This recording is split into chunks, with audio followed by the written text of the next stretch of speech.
time to get started. Hi, greasy garage dwellers. I'm Chuck. This is Up Chuck Chops.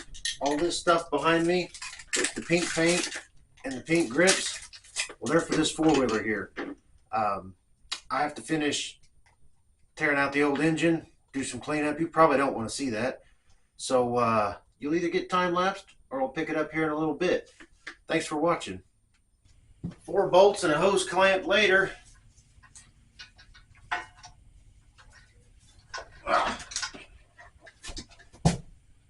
Got a free engine. I just got to find some place to put it. Now it's time for some super clean brand cleaner. Good stuff, good degreaser. Don't use it on aluminum. It'll make the finish dull, and the paint sometimes peel on aluminum. There's no aluminum here. Shouldn't be. Scrubbing time. I don't know if you can tell it from your side of things, but that four-wheeler is a lot cleaner, and it's going to be nicer to work on. It's at least as clean as a four-wheeler needs to be. Not perfect by any means, but we all know how four-wheelers get treated, so it's clean enough. Now it's time to add oil.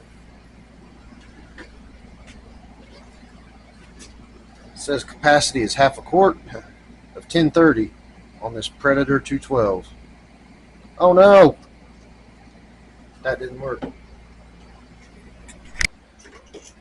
I chose a Predator 212 engine because it's not super powerful, but it's powerful enough. There's aftermarket support. It was cheap, 150 bucks. And did I mention it was cheap? They're also well reviewed, so that's why I went this route. Seems like I've watched a whole lot of happy people on the internet stick these in something from farm tractors to pickup trucks, go-karts. It runs all of it.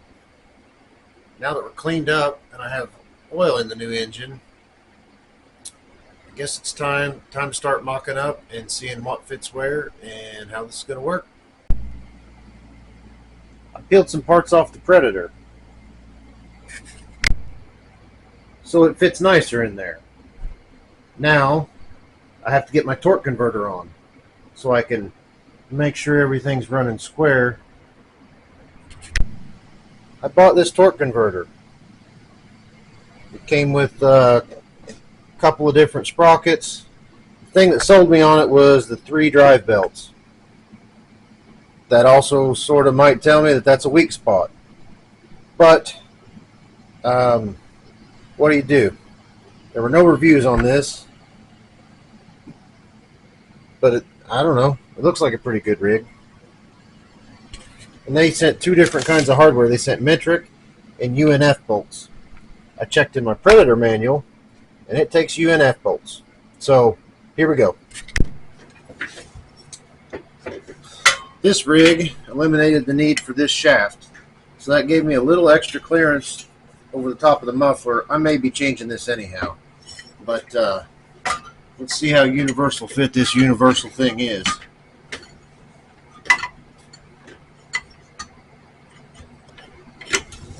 Maybe if I slide it out a little bit, we'll be able to figure it out.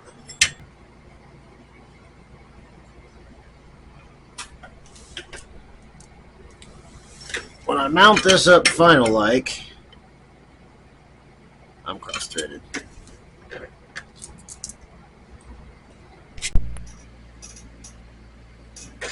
I'm having some interference with the torque converter. I thought it was this heat shield, but I think after I took it off, of course, another part of it is my fill plug. Ouch. It's something like, where's that? Come on. Okay, there's about is where my bolt holes are. But the back of this is hitting right there. So we're going to customize it with one of my favorite Harbor Freight tools, the oscillating tool.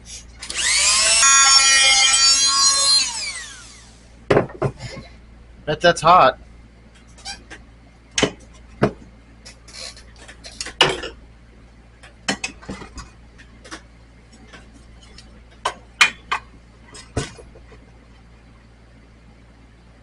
Presto changeo.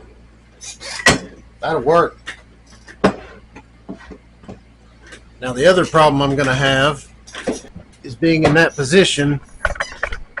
I hope the torque converter doesn't hit here, because if it does, I may have to grind out my mounting bracket, grind this out, and slide everything. But the nice thing is I got a whole bunch of chain, so I can lengthen or shorten this chain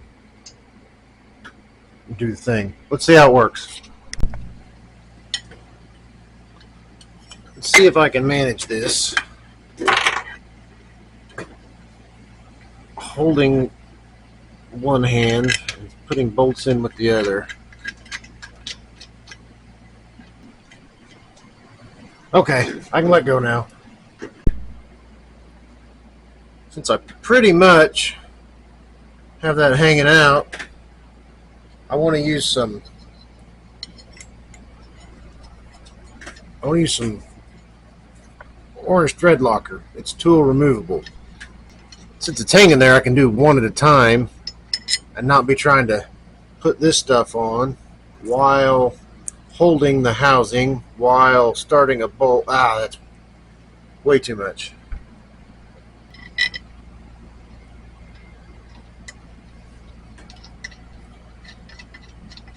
The directions have no torque specification, so I'll just pull these out one at a time, give it the goo, snug them down until I think it's tight enough. There you are. It's hanging there, so it at least sort of fit.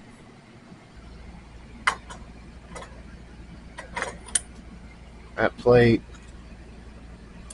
this,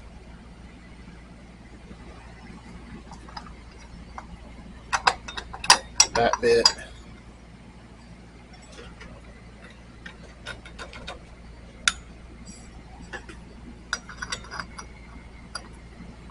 There.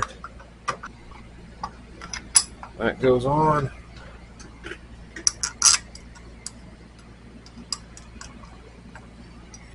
I wonder at what point a guy's supposed to put the belt on and how tight it's supposed to be.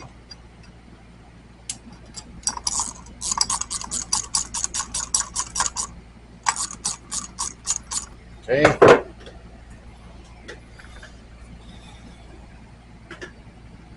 This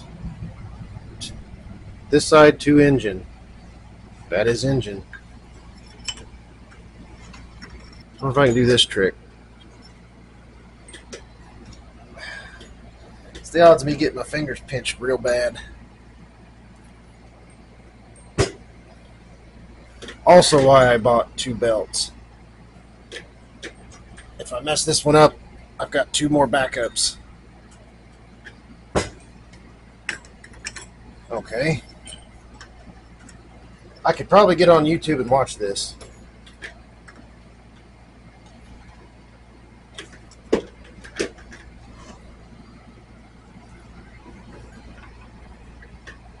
Hey, that worked. It looks like it's supposed to do a thing. Let's see if it fits in the engine bay now. It is in there, but see that right there? We are interfering. We are not laying down nicely. So we get to grind and weld, I think. Before I was so rudely interrupted by a camera running out of battery. I don't have room here. This is in the way. At least this inch and a quarter, inch and a half, whatever it is. I think I'm going to cut here and cut here. That should give room for my torque converter to sit down Maybe if I'm really lucky, I can bring a piece across the back and keep this spot together. I don't know. We'll have to see. But to do that, I'm going to have to get the grinder out.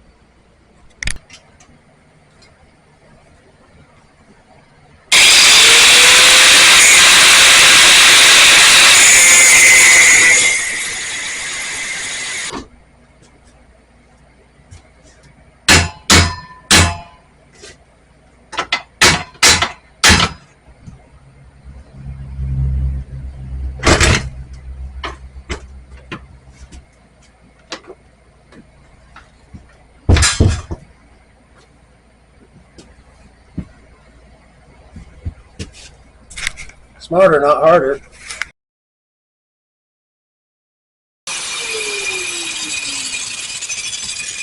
That's all it took. This is the cool part about working on little stuff. Maybe. Or it's the painful part. I don't know. That's a win. Okay, I'm a little better. But I'm still hitting. I got to be careful not to touch that. Right there. There it is. The pulley is actually, or not the pulley, the belt is hitting that block. So that block's going to have to go away too, sadly.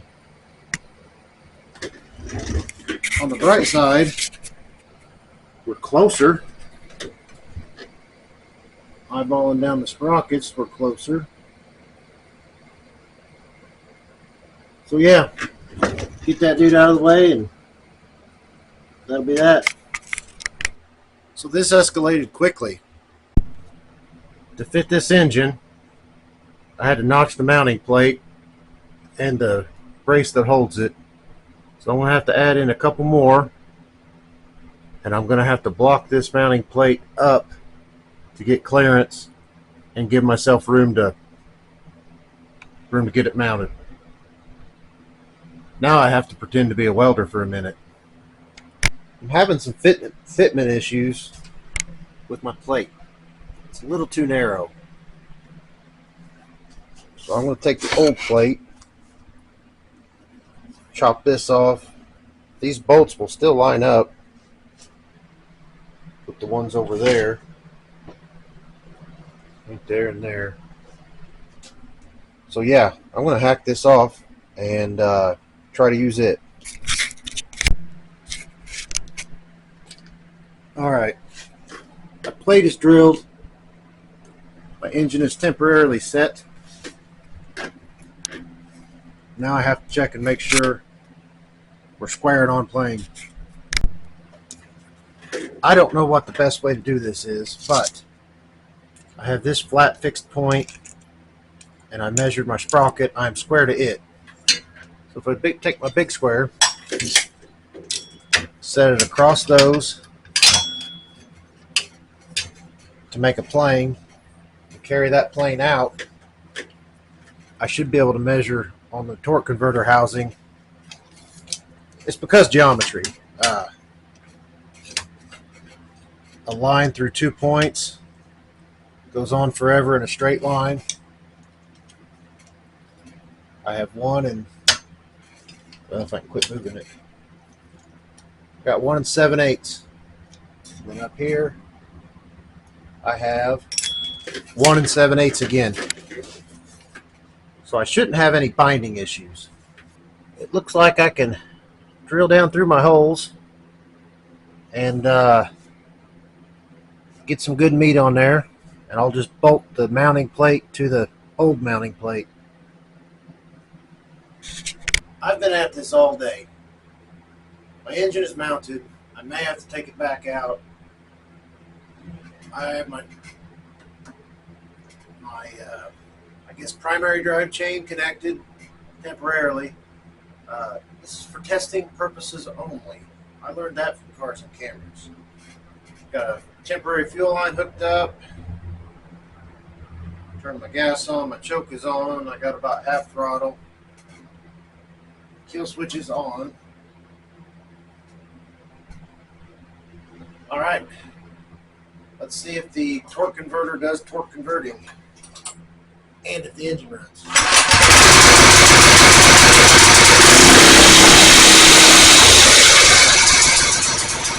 Okay, I guess that works.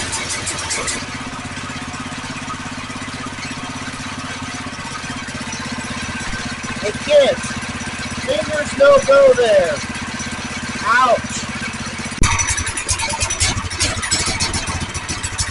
All right. That was enough to make it happen. I'm pretty happy. I've never seen a torque converter work before. But I'm going to call that a day. I got a lot to do. I thought I'd get farther than this today, but I'm not much of a fabricator, and it took me a little figuring. So, if you watched this far, thanks for watching. If you like it, hit the like button. If you're new here, I usually do motorcycle stuff, but I also like small engines too. So, that's what I did today. Work on this a while longer, hopefully get it prettied up, pink, and maybe that's what this one will be called, Pretty in Pink. The Manco Q4 four-wheeler revival. Keep wrenching. See you next time.